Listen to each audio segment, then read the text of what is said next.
All right, hey guys, Jason here. What we're going to be doing today, we're going to be chopping some feathers. I showed you in the last video how we strip those feathers down, or strip those, how to get the old cap wraps off of your shafts. And what we're going to do now is we're going to go ahead and we're going to chop some feathers here. I use a 4-inch chopper. You can see that I have mine maxed out all the way for the highest back I can get on it, kind of angled in here, and I actually will cut these off about here. So it ends up being about a 3.5-inch feather. Total is what I use. We use True Flight feathers just because, I mean, all feathers are good today. I don't think there's any bad ones, but I bought them years ago, and I bought a bunch of them. So I got some. So, but this is how we basically do this. I'm going to show you. I'll set you in a tripod, but we need basically 15 feathers, 3 for 5 arrows, so that's 15 feathers. I got to get, I don't know how many are here out of my last pack. But what you want to do when you're doing this, what we're looking for, if you look at the base of a feather, the white base, see how thin it is back here. Let me zoom in a little bit here. There we go. But see how thin it is back here and how wide it is up here.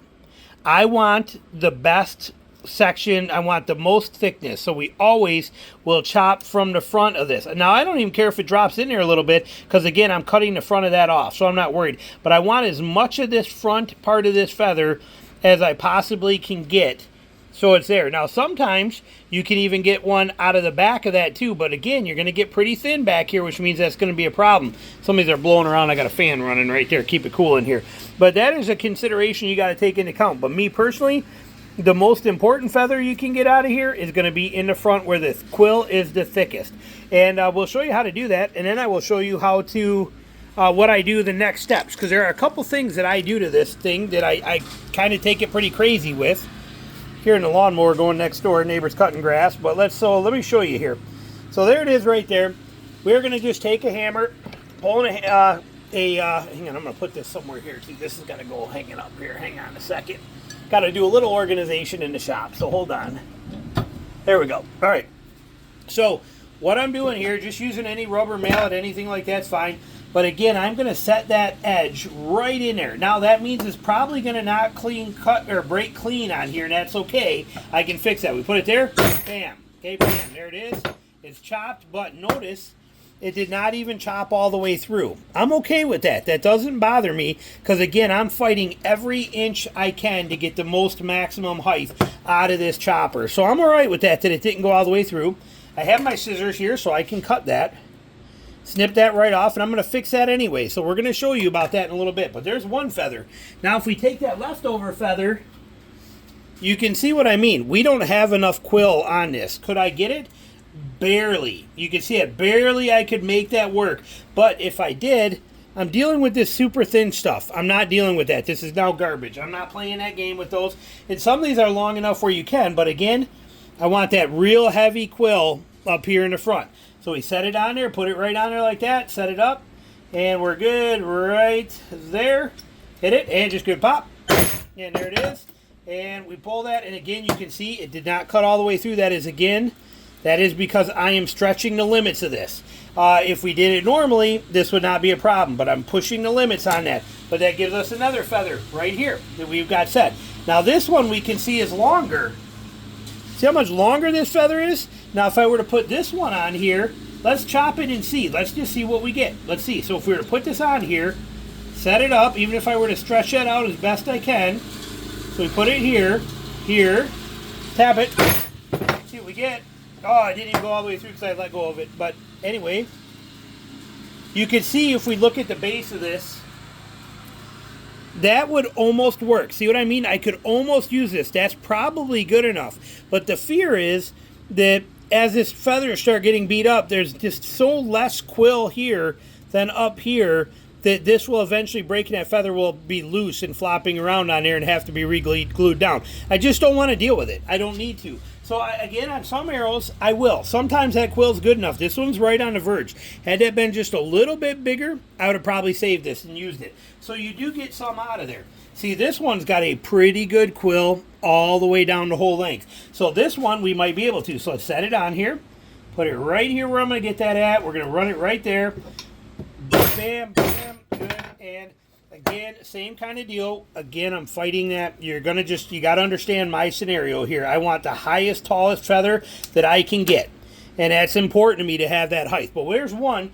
Now if we look at this, what we got left on here, now we got a pretty good quill. I can take that, same thing, set this right on here, and see where we're coming in at, right there. That's going to do. And now this one, we actually end up with a feather that, in my opinion, is usable. See that? See how we got 2 out of 1? That's the kind of stuff we're looking for. So this is how you're chopping these. This is the plan to chop. Now, I'm going to go through and do the rest, and then we'll come back to the next step of this. So just hold tight. Let me bring you right back in a minute. All right, now we basically finished that bag out. We got 1 set of 3, 2 sets of 3, 3 sets of 3. We need 5 arrows. We got 1, 2, 3, almost 4. We're not going to quite make it.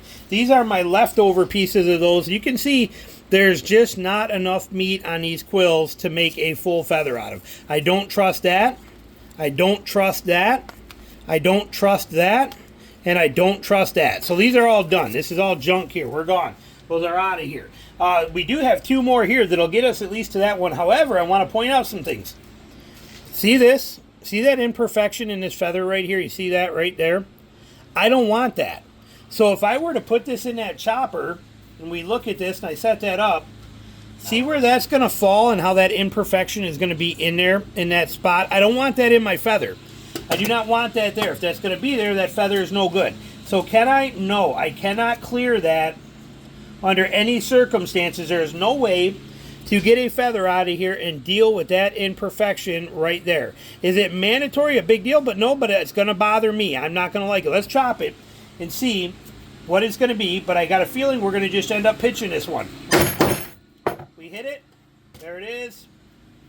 Pull this stuff off, clip that. Again, keep in mind that when you set your chopper up right, I've said it a dozen times, you'll chop them good. But now, how's it look? Not too shabby. We can take that. So we can use it. But you want to check those imperfections. Here's another one. Okay, look at this. See how this has got these imperfections in here and these things in this that we don't like?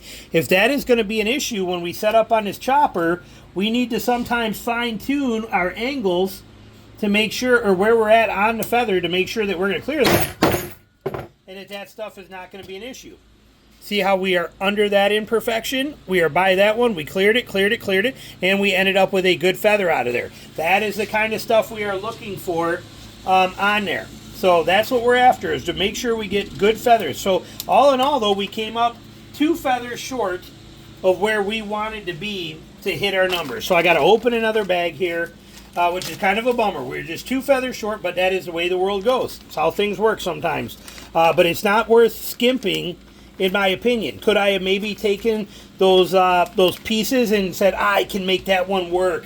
That one will be okay. Yeah, but if I do that, what happens is that, if I would have used one of these pieces here, and I'd have tried to use that quill, let's chop it. Let's see. Here we go. We'll show you. We're going to stick it right on here. We're going to line that right up. Let's chop this dude and see where we're at here real-wise. Okay, so here it is. I don't care what arrow builders or whoever you're buying your stuff from, and I'm not trying to knock them or what they do in their businesses, and I understand that stuff, and I understand that they have, numbers and expenses, and I'm not taking anything away from what anybody does. But I don't want to run that thin of a glue line. I just don't want to. For my own personal arrows. I'm sure many arrows we see have that today because it is normal. And again, there's cost involved in that. And normally they're going to hold up. But I want that thicker base. Could I use this feather and say, okay, we're good, and go ahead and throw it in there? Yes, but for me, what'll happen is later down the road. Now, if you want to put this on a hunting-only arrow that you are strictly going to use for hunting, that's okay. Why? Because you're only going to shoot that arrow once or twice. Okay, and most likely, and it's going to get beat up, bloody, whatever the case is. So you're probably okay with that. However, I'm not going to put this on an arrow I got to shoot regularly, practicing or hunting wise or anything like that, because of the fact that this is then going to come off. And then I got to fight with it again, and I got to reflex an arrow all because I cut that one step. So for me personally, when this base gets too thin, you have your own threshold. For me, I'm not using it. This is going right in the garbage. I'll spend the money in the feathers I buy to get a good quality, get a good quality quill on there for what I want to do. Again, everybody's choice is theirs, and your mile may vary, and you can do whatever you want to with it. It's yours. But for me, I want this. I want that quill to be nice and super thick all the way down. That's my preference. So you put that into perspective. Where'd that one go? Just go right here. Let's show you a different side by side. You can see here what we're talking about. Okay, and to some of you that may not matter. To me, it matters, for me personally. So just food for thought, things to think about. So where are we at here? We got, so they're bouncing around on me. We got 1 there, 2 here, 3 there. We got 4 there, so we need 1 more feather, which is this guy right here. Again, we always check to make sure there's no imperfections in where we are chopping. We're going to come into here, sit that, and I want it to be right there, bam, bam, and there it is. We pull this off again. I don't want to sound like a broken record, but if you're just coming into this or you've been skipping through, the reason I'm using scissors and fixing these is because I have my chopper set at a level that is not where it's supposed to be so that I get the maximum height out of my feathers. But there we go. So now we got those. So we got our chopping all done. We're finished with that. Now, steps. Okay, so let's take this one here. You see I got some extra on here. What do we do now? Well, what I'm going to do is I'm going to take all 3 feathers together as one. This is 1 arrow's feathers. And I'm going to line the back of them up even, right here at the back. Then I'm going to take this and I'm going right across the front, probably about right here. People are like, oh, whoa, what is he doing? Yep, snap, gone. Look at that. Woo! They're out of here. They're all gone. Now I have 3 exact length feathers. I like this lip that's on here like this. I like this setup on my feathers. It means it catches wind early and does its thing early. So we like that. Now, notice that these are square. This will scratch your hand and stuff like that too, and I don't care for it, so we are going to nip that corner off like that. We're going to nip this corner off. I'll do 2, and then I'll show you the comparison. Okay, so here is not cut versus the 2 that are cut. See, I just cut that corner off. We're just knocking that corner off on this side ever so slightly, but just taking that corner right off of there. I will do the same on the back, not that it matters, but corners are where things give away, especially in a glue world. So we're good there, we're good. I'm not getting rid of everything, I'm just cleaning and making sure that we are set. No craziness on here. And just touching these things up just a hair like that so that they're good. Now we have 3 perfect feathers that are all equal in length, equal in everything, and these are going to go on 1 specific arrow. Those will be set aside for 1 arrow. And I will do that for each of my other arrows that I have. That way I am 100% set and ready, and we can glue them on. But this is feather chopping. This is what we call kind of a deep dive. This is very particular feather chopping. You don't have to get this crazy with it, but I am a stickler for my arrows, and I'm a stickler for my fletching staying on my arrows, and I'm a stickler for the height of my feathers on my arrows. I am a stickler for all of this stuff. Deep details. So this is my process of chopping feathers and how I go about it, and it gives me that exact combination of 3 feathers that are pure perfection in every way on each one of my arrows. So food for thought for you. Maybe you gain something from it. Maybe you don't. Maybe you think I'm crazy. It don't matter. This is just what I do. I've been doing it for 30 years, and this is the process. So hope you enjoyed it. Questions, comments, put them below. Thanks for watching.